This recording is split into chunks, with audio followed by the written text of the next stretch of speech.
Fauri Nunes de Lima mandou um superchat aqui, de La Penha. E aqui o superchat que a gente recebe, o Thiago Braga, que é o meu anjo da guarda, e do Renato, ele vai juntando esse dinheirinho para o churrasco do final do ano da firma, que vai ser na casa dele.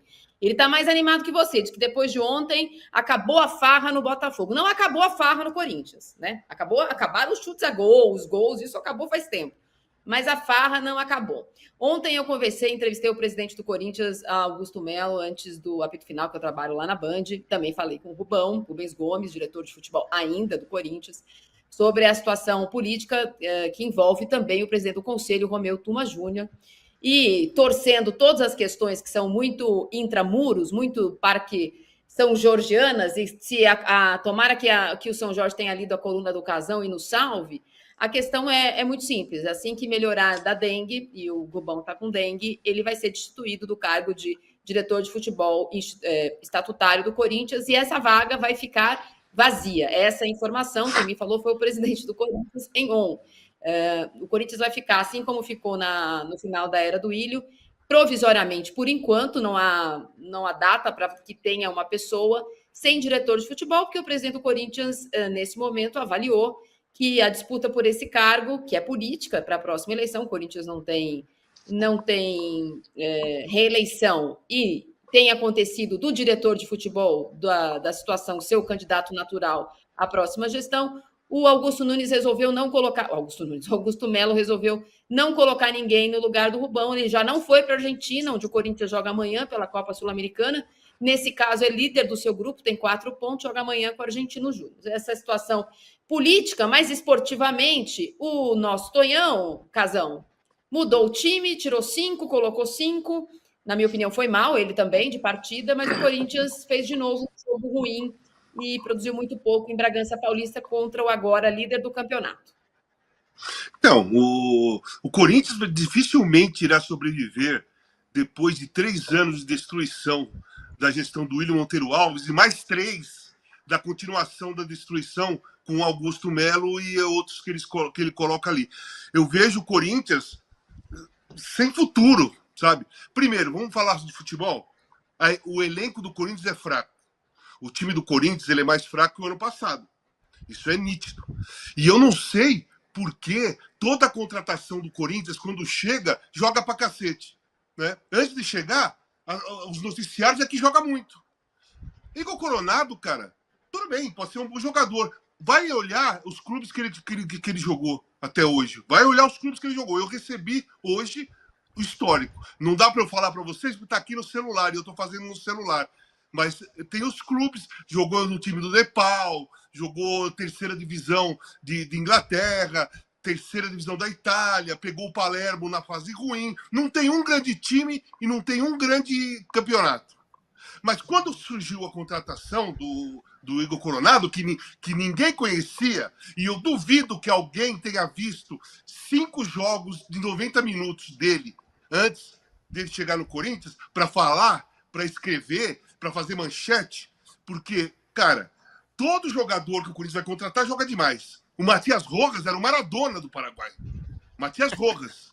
Quando chegou, Corinthians fez uma contratação espetacular, não sei o quê, maravilhosa. Cara, aí o Garro, eu vou falar do Garro, mas o Garro é o seguinte, o Garro tá num time ruim. Porque ele se apresenta, ele tenta jogar, ele tenta criar, ele se esforça, ele se apresenta, mas o time é ruim. Ninguém acompanha o raciocínio e a técnica que o Garro tem. Mas também chegou como Maradona. Então, assim, o Corinthians contrata todo mundo que o Corinthians contrata parece que é campeão do mundo, né? E aí, na hora que vai ver dentro do campo, as coisas não acontecem. O Corinthians tem um time fraco. O ataque do Corinthians é fraco, gente. Era fraco no passado, é fraco esse ano. É inadmissível um time como o Corinthians jogar 3 partidas num campeonato brasileiro e não fazer um gol. Não fazer um gol. Cara, não é um time que subiu da segunda divisão agora, é o Corinthians. Pode. Tem vários. Tem mais de 10 times melhores que o Corinthians no Campeonato Brasileiro, na minha visão. Tem mais de 10. 9, 10. Mas o Corinthians não é time, não tem história para passar 3 rodadas sem fazer um gol no Campeonato Brasileiro. que você espera de um time desse? E aí eu entro no treinador. Se o elenco é fraco, você não tem 5 caras para tirar e pro outro 5, caramba. Não dá. O Corinthians é um time. O Corinthians está numa situação que tem que jogar. Ele tem que escolher um time titular e os caras se esforçarem no Campeonato Brasileiro e na Sul-Americana. O Corinthians não tem como poupar, gente. O Corinthians, como que você vai poupar se o time titular é ruim? Você vai tirar 5 jogadores de um time que já é ruim para pôr outros que estão na reserva desses jogadores que não estão jogando bem.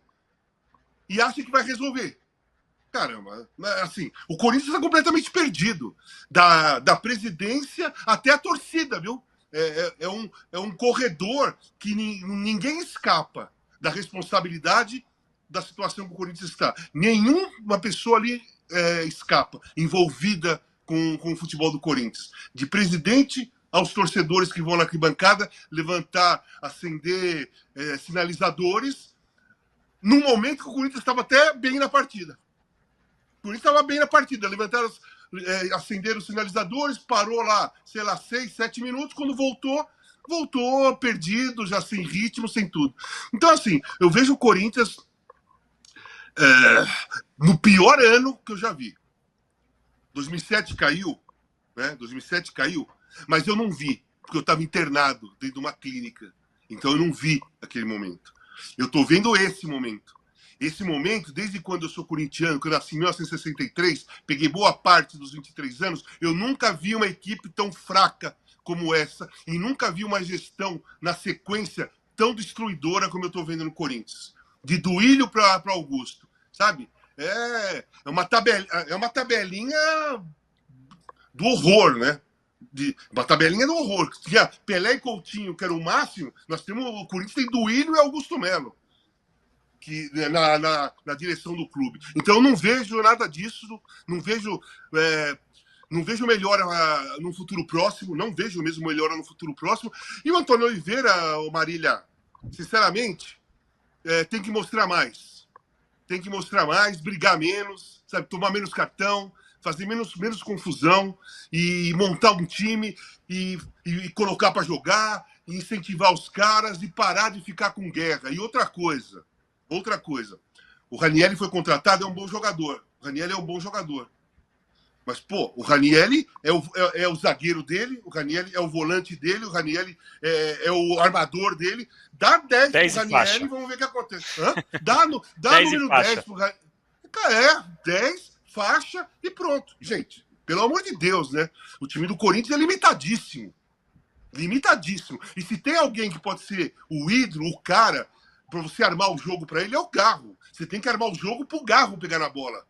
Ou tô errado? Qual é o jogador mais... O único jogador criativo e bom naquele time lá, acima da média dos outros, é o Garro. Então o esquema tem que ser feito pro Garro pegar na bola. Não pro Garro ficar correndo atrás do volante, pro Garro ficar voltando para marcar alguém. Não. Você tem que tentar fazer com que o Garro pegue a bola, crie jogadas e faça alguma coisa diferente, que é o único que pode fazer coisas diferentes. Os outros são todos previsíveis. Futebol previsível. Do lateral até os outros 9 que estão na linha, são todos jogadores que em alguns momentos estão bem, outros momentos não estão tão bem, mas todos com jogadas previsíveis. O único que é imprevisível é o Garro. Então você tem que fazer esse cara jogar. Você tem que arrumar o esquema para o cara jogar. Desabafei. Pronto. Ô Danilo, o seu português é teimoso, mas é muito vencedor. O meu português, não meu pai, o português que está no meu time, ele tem essa característica da teimosia e desse gosto que ele tem pelo jogo profissional, que é aliado ao elenco fraco, como disse o Casão, limitado em algumas posições, deixa o time ainda mais previsível, né?